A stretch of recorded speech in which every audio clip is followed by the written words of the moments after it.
የምንፈልገውን ነገር ለማግኘት ስንል የማንፈልገውን ነገር ከማድረግ እንቆጠብ።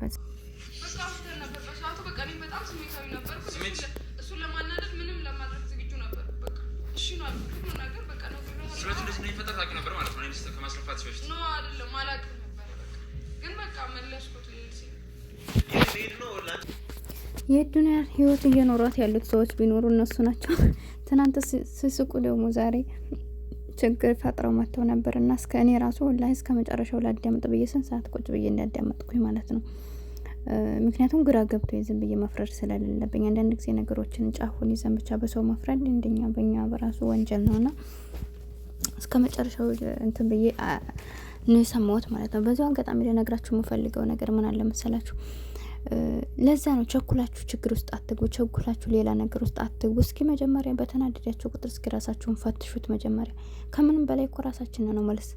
ምክንያቱም ለሰው ብታማክሩ፣ ለሶስት ሰው ብታማክሩ የሰው ልጅ ሶስቱም ሰው የተለያየ መልክ እንዳለው የተለያየ ሰው እንደሆነ ሁሉ የተለያየ አመለካከት ነው የሚሰጣችሁና ስለዚህ ይሄ ሰው ደግሞ ተከትላችሁ የምትሄዱ ከሆነ ከባድ ነው። ገባችሁ? ስለዚህ መጀመሪያ ራሳችሁን ቆም ብላችሁ አዳምጡና ሄሉ እንግዲህ ስህተት የሰራችሁ ምን ላይ መሰላችሁ? በሰዓቱ በተናደደ ሰዓት ላይ ያብን ለማናደድ ብላ በብዙ ነገሮችን እንግዲህ እንደሰማችኋት እሺ ብለዋለች። ልጁን ገብቷችኋል። አሰላሙ አለይኩም ወራህመቱላሂ ወበረካቱሁ። ዲና የተከበራችሁ ቻናል የቤተሰቦች እንዴት ናችሁ? ደህና ናችሁ ወይ? እኔ ያለሁ አልሐምዱሊላህ። ለቻናል አዲስ ከሆናችሁ ላይክ፣ ሼር፣ ሰብ እያደረጋችሁ አበረታቱኝ። ከጎን የሆናችሁ ለምታበረታቱኝ ደግሞ ከልብ ነው የማመሰግነው። እና እንግዲህ ልላችሁ የምፈልገው ትናንት እንደዛ ምርጥ ጊዜ አሳልፈው ዛሬ ላይ ደግሞ ኪራ እነሱን ትናንት ስላልተገኘ እሱ ሰርፕራይዝ ሊያደርጋቸው በዚሁም ደግሞ ታውቃላችሁ ሮቤል ጋር ባለፈው ሮቤል ያብን እንደዛ መቶት ስለነበረ ስለዚህ ይቅርታ ይጠያየቁ ተብለው ይቅር እንዲባባሉ ይዞት ጠርቶት ነበርና ሲመጣ ደግሞ ሮቤል እንግዲህ ያየው ሄሉና ያብ አንድ ላይ ሆኖ ሲያይ በጣም ግራ ገብቶት ለምንድን ነው ምናምን እንደዚህ ነበረ እያላት ነበር። ሄሉ ደግሞ እንግዲህ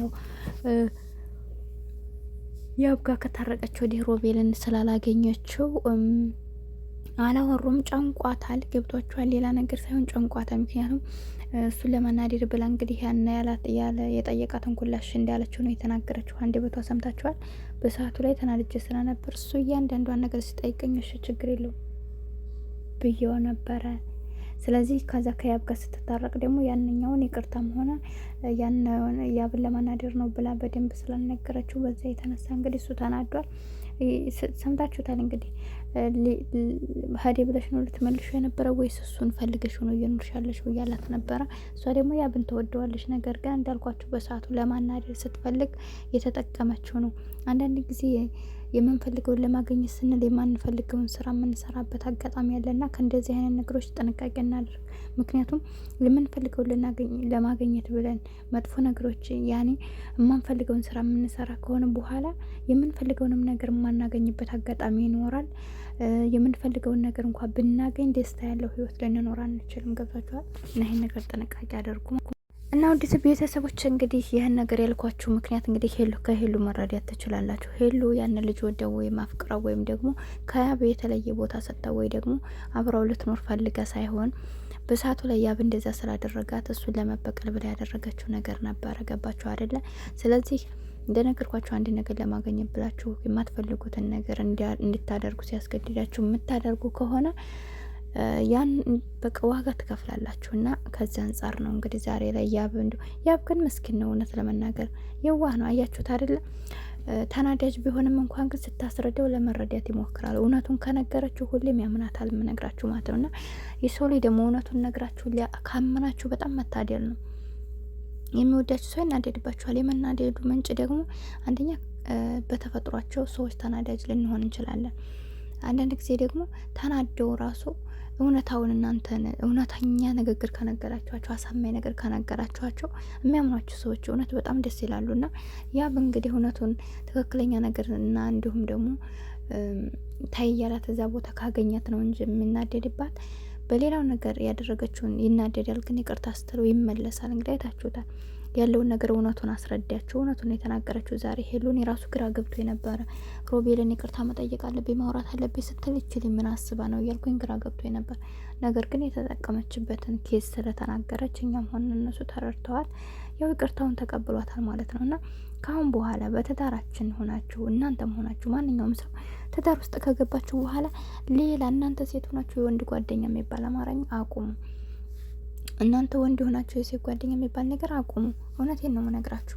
ህይወታችሁን በትክክለኛ መኖር ከፈለጋችሁ እንኳን ይቅርና እናንተ ትዳር ውስጥ ገብታችሁ ሌላ ጓደኛ መያዝ ከአሁን በፊት ራሱ ስላለፈ ታሪክ መቼም ማንኛችንም ከአሁን በፊት ህይወት ይኖረናል።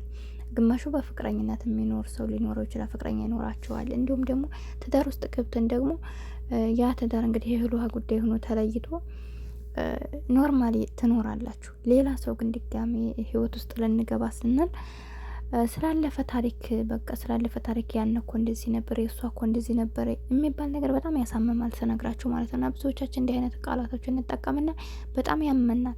ከዛ ስለነዛ ስላለፈ ህይወቱ እንኳን መስማት አንፈልግም። ያቺ ሴት እኮ እንደተዋት እናውቃለን። ያን ወንድ አሁን ትታው እሱ ጋር ለመኖር እያሰበች እንደሆነ እኮ ያውቃል። ነገር ግን ያን ስላለፈ ባሏ ስላለፈ ሚስቱ የሚያወራ ከሆነ እኔ እንደሷ ባልሆን ሳይ ማለት የበታችነት ስሜት ሊሰማን ይችላል። እንዲሁም ደግሞ ስለ እሷ የሚያነሳ ከሆነ እኛ ጋር ሆኖ አይ በቃ ዛሬ የሚወዳታል ማለት ነው። ስለ እሷ ወርቶ መቼም ታውቃላችሁ የምንወደውን ሰውን አፋችንን ማንረጥለው አይደለም። እና ያለፈ ታሪክ ራሱ ሰውን ያጣላል። እንኳን ይቅርና እናንተ ትዳር ውስጥ ሆናችሁ ሌላን ሰው አንጥቶ መቀላቀል ማለት ነውና ያ ትክክለኛ አቋም ነው። እኔም አልወድም በነገራችን ላይ በህይወቴ ላይ እኔ አግብቼው ሌላ ሴት ጓደኛ ምናምን ዝባዝንኬ እንደዚህ አይመቸኝም። እኔም ደግሞ እጠነቀቃለሁ ከዛ ነገር። ደግሞ እኔ ሴት ስለሆንኩ ብዙ ነገሮች ነው ያለው ገባቸው። እኔ አሁን ባለትዳር ነኝ ብዬ አንድ ሰው ጋር ባወራ ወንዶቹ ባለትዳር ብኮኙ ቦታ አይሰጧቸውም። እውነቴን ነው የምነግራችሁ። ና ባለትዳር እንደሆናችሁ እያወቁ ግን እነሱ ምንም ችግር የለባቸውም። አያችሁ አይደል? እንዲህ አይነት ነገር ስላለ ሴቶቹም ደግሞ ከዚህ እንደማይበገሩ እመኑኝ። በአሁኑ ሰዓት ደግሞ እንደምትመለከቱት ነው። እንደውም ወንዱ ይሻላል፣ ሴቱ ብሶብናል ማለት ነው። እና የሰው ትዳር ውስጥ ልጅ እያስወለደ እያየችው ትዳሩን የሚወድ ሚስቱን የሚወድ እየሆነ እያየችው ግን ሁለተኛ አርጋይ ብላ መገባለይ። እንዲሁም ደግሞ እኔ ከሷ በልጣለሁ ብላ እሷን ለማስከዳት መሞክራለች። እና በጣም ከባድ ነው። ስለዚህ እናንተ በቻላችሁት አቅም ባላችሁን በነገር በጭቅጭቅ ሳይሆን ግን በቃ እንደማይራብ እንዲህ አይነት ነገር እንደማይጠቅም በቃ ህይወታችሁ እንዳይበላሽ፣ ትዳራችሁ እንዳይበላሽ፣ የሰራችሁት ያፈራችሁት ገንዘብ እንዳይበተን እንዲሁም ደግሞ በቃ ልብ እንደሚያሻክር ቀስ እያረጋችሁ ባላችሁን አስረዱ። ወንድ ላይ ታውቃላችሁ ታው ከሚባለው ቦታ ልክ እንደ እንትን ናቸው። ለምሳሌ አሁን በሬ የሆነ ቦታ አትግባ ሲሉት እዛው ላይ ነውና ወንዶችም ደግሞ ታው ሲባሉ ይብስባቸዋል። ስለዚህ እነሱን ቀስ አድርጋችሁ ነው በሙድ ማለት ነው። ወንድ ላይ ደግሞ እኛ ብልህ ከሆነ የዋሆች ናቸውና ይሄን ይመስላል። ከተመቻችሁ ላይክ ሼር እያረጋችሁ አበረታቱኝ። እወዳችኋለሁ፣ አከብራችኋለሁ። ቻናሌን ሰብስክራይብ አድርጉ። አሰላሙ አለይኩም ወራህመቱላህ